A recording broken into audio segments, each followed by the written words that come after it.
I'm gonna cut straight to the point for the reason why you clicked on the video today. I'm gonna be sharing my experiences with YouTube so far after posting weekly for the last 5 months. I'm gonna be sharing the ups, the downs, why I even continue to do this despite actually not making any monetary gains from it.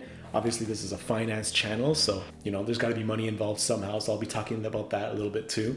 And why I plan to continue doing it despite not having any monetary value to the channel yet. Also, this is gonna be my first time making a recording without a green screen, so a little bit less editing for myself and my editor, but also I'm gonna be trying to go a little bit off script, a little bit less scripty, so that way you get to know me a little bit more. So you're gonna be getting a lot of ums, maybe. And also, I just moved to the new space, right? This is my second home with my wife. The first home, long story short, we purchased a home with my in-laws, so that way we did make kind of what some people might consider to be a sacrifice, so that way it could pay off later on. So used the equity for that, moved into our second home. It's been great, but there's been a lot of work that's been going into the house, a lot of moving. I haven't had time to shave or do my hair, so I'm all disheveled. This video is gonna be kind of just natural. We're gonna be doing that today. Now the fun part. So I guess we'll just get started. Should probably put on some music or something. Spotify prices going up from $16.99 to $20.99. That's $4 a month. Fuck. Again, going back to the main reason of the video, I'm also going to be talking about how it's transformed me into kind of like a multifaceted creator.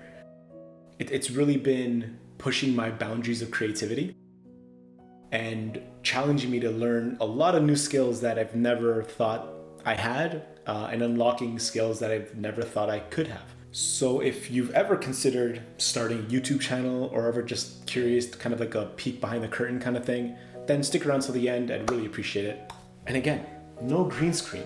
The goal for future videos is to be a little bit more cinematic, but the goal is to be adding a little bit more to the actual quality of the videos. We'll go into kind of the meat of the video here. So the first part is the creative outlet. First of all, I've been wanting to make YouTube videos since I was a kid.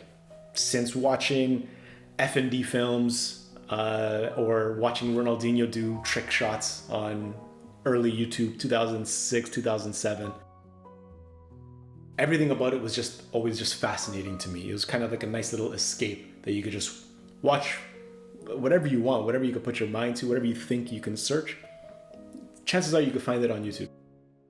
But it always kind of felt out of reach, if that makes sense. It seemed like everyone was so professional. Everyone had a good idea of what they wanted to do. It didn't feel like that was me. For me, the day that I decided that I wanted to start making YouTube was really the day that I actually took handle of my personal finances. So for those of you that have been part of a financial journey or haven't, you always try to maybe start looking for other streams of income.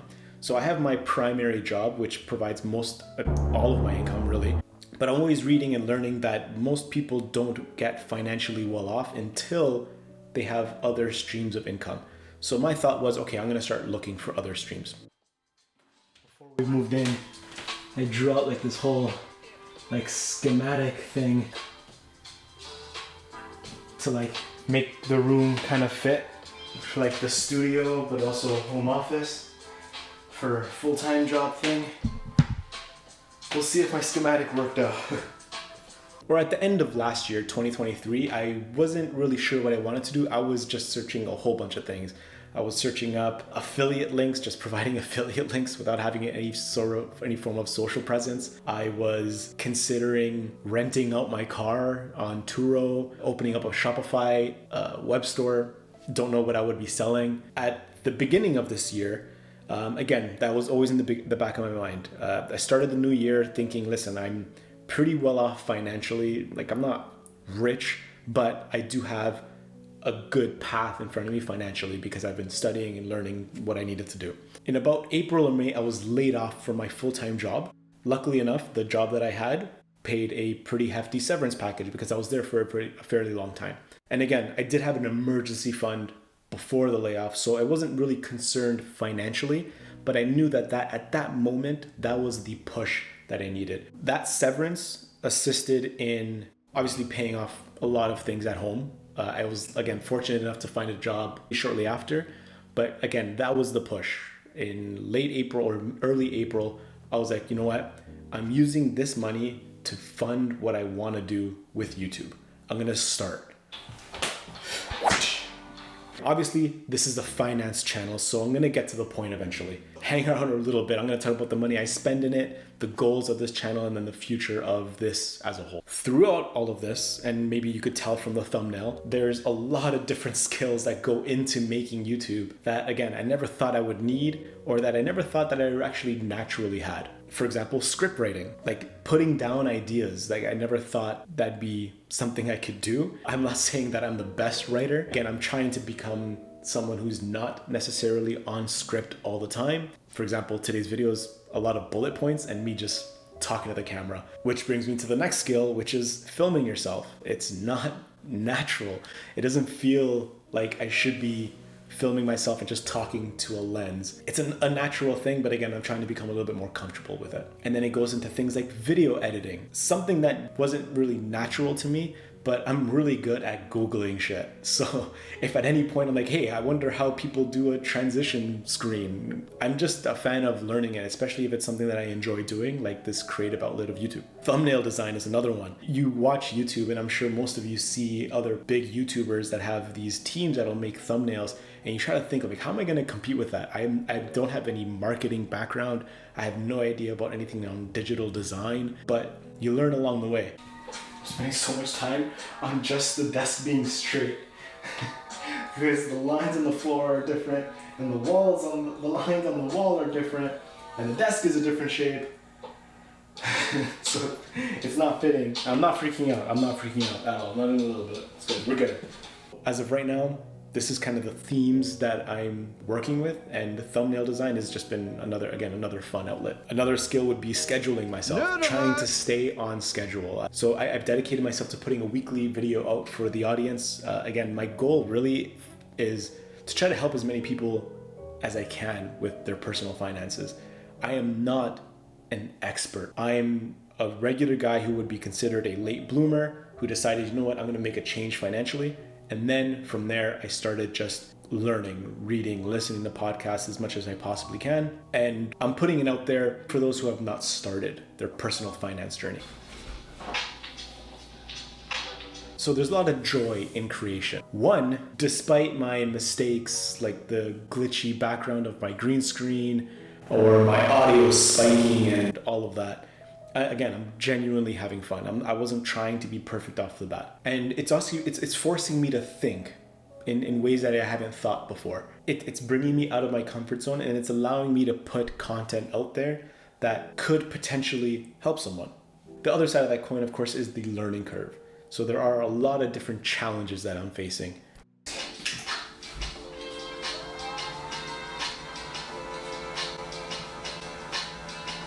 First of all, when it comes to starting, and I'm sure if you've watched these types of videos before, almost every single creator just says, just start, just do it, just start. But just starting isn't like a leap into a pool. It's more like a leap into an ocean. And it's an ocean full of things that you just don't know, but you learn very quickly. I decided I wanted to start looking for a community of other like-minded YouTubers that either were starting like I am, or maybe were a little bit more advanced and I could learn from them.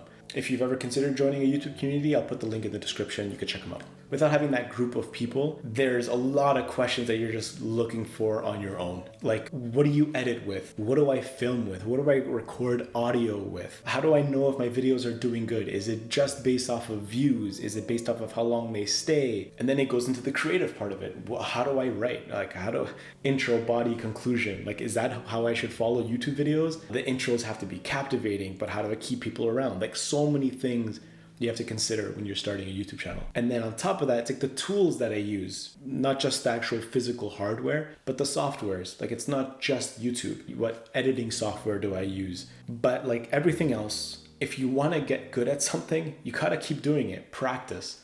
You have to set your ego aside and understand that you're not going to be good off the bat. You have to be willing to accept feedback and not take offense to it. Continuously study, not just about the topics, because again, I like personal finance. I'm not that expert, so I have to continuously study that, but also study how to make good YouTube videos at the same time. You're gonna make mistakes. I've made a lot of different types of mistakes, speaking errors, spelling errors, video errors. You just gotta put it out there. My goal actually is one day to go back and react to these old videos and just cringe with my community. So that'd be great if you joined along with me. And you just got to learn from those mistakes and just keep going. And I just found myself realizing that because I don't have a green screen anymore, I'm so used to just talking and like not reaching too far with my hands. And I'm a natural hand talker, but with a green screen, I had to limit myself because it would cut off. So I didn't want my hands disappearing, which you probably noticed in my earlier videos.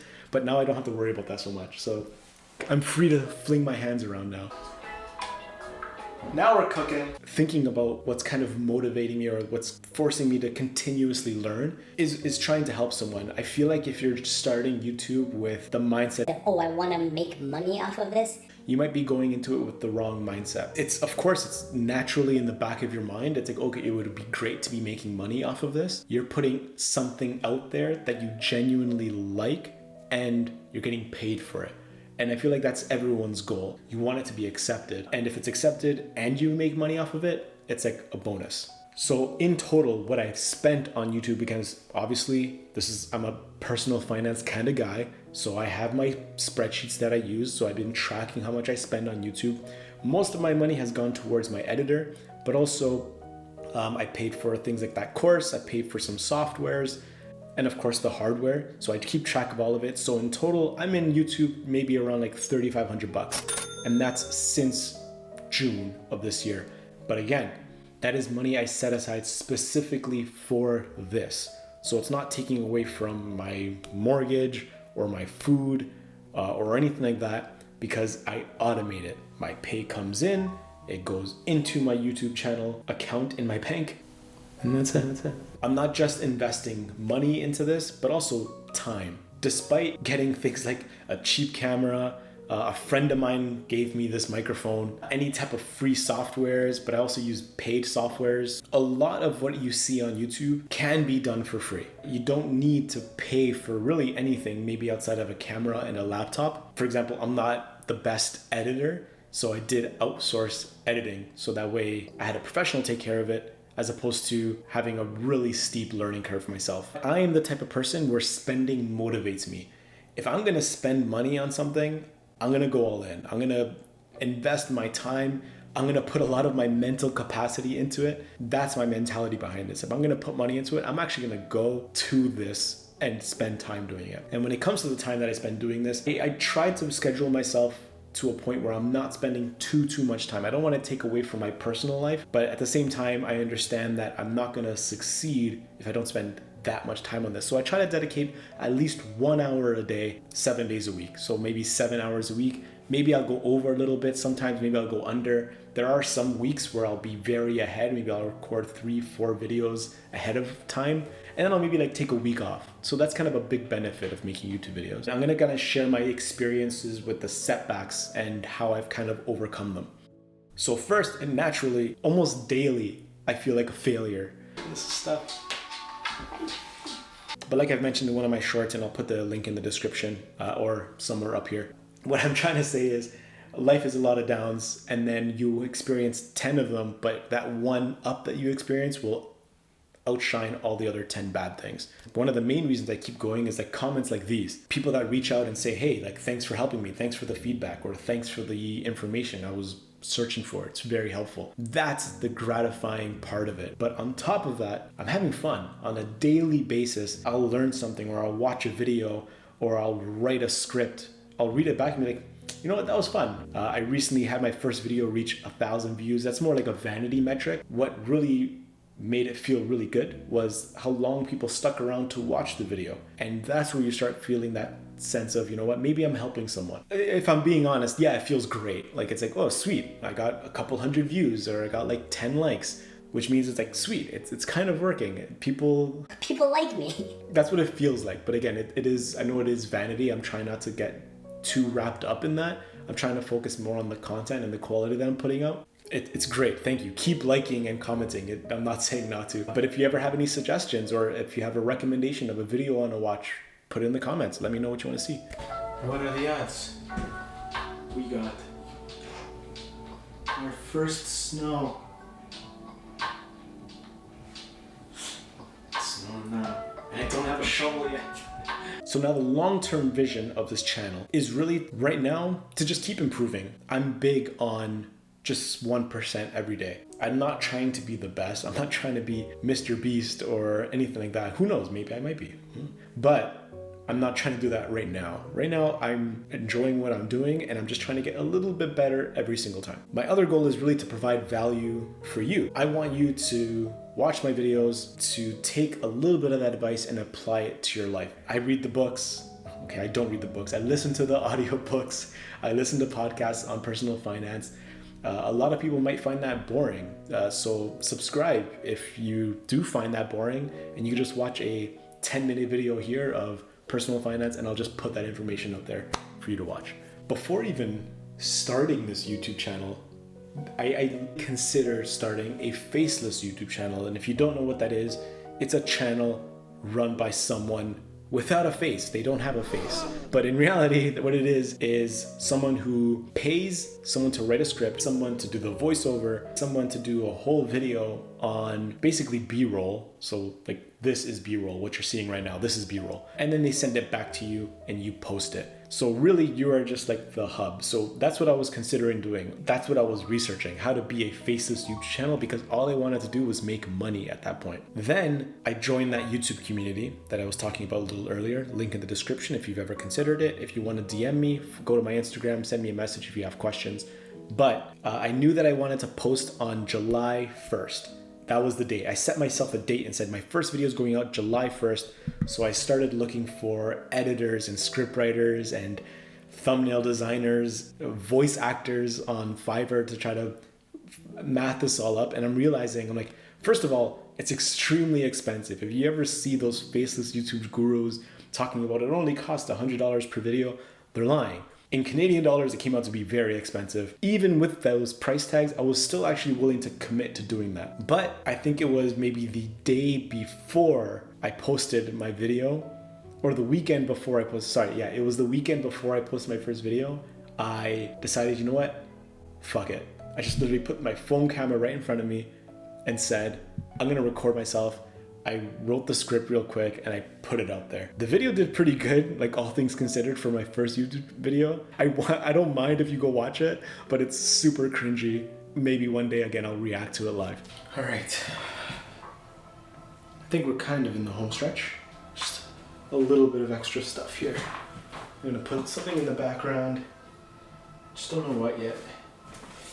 So that's been my journey so far. Lots of downs, fewer ups. I did set myself kind of a stretch goal at the beginning of starting my YouTube channel. My goal honestly was maybe 100 subscribers by the end of the year, but I'm actually almost there already. So if you want to help out, if you want to join the community here, I haven't come up with like a nickname. I'm not sure if I'm in charge of coming up with nicknames for my subscribers. I'm not sure if that's up to you guys. But anyway, if you want to subscribe, the new goal is 150 by the end of the year. So if you want to be part of that, I'd really appreciate it if you subscribed. Leave a like. Is YouTube hard? Yes, very hard. I'm not trying to let it stress me out to the point where it's driving my life, but it is a lot of fun if you let it be fun.